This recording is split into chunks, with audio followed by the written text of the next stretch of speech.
How are medieval scholasticism texts translated today?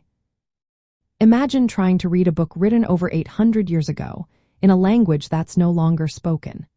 That's the challenge faced when translating medieval scholastic texts.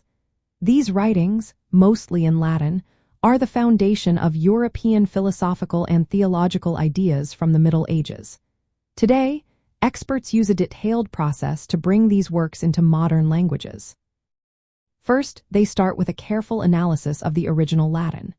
Medieval Latin often contains specialized terms and subtle meanings that differ from classical Latin. Translators need to understand these nuances to avoid losing the original intent. They examine the words closely, sometimes comparing different Latin manuscripts to find the most accurate version. Since many texts were copied many times over centuries, there are often variations in the wording. Next, they consider the context of the texts. Scholastic writings are usually structured as debates or systematic treatises. Think of Thomas Aquinas' Summa Theology or Peter Lombard's Sentences.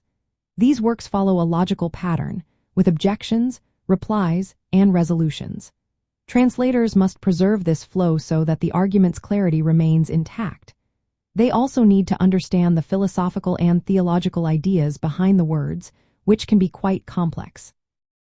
To do this well, translators often work with teams that include medieval scholars, historians, and philosophers.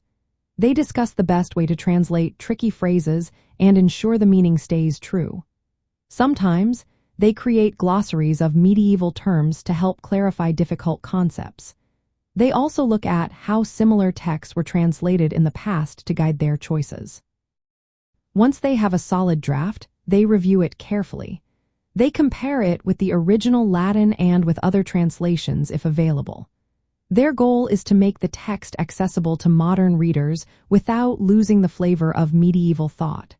This process can take months or even years, especially for long works. The result is a translation that makes medieval ideas understandable today. These texts are then used in university courses, research, and publications. They help us see how medieval thinkers tried to reconcile faith and reason, shaping European culture and ideas.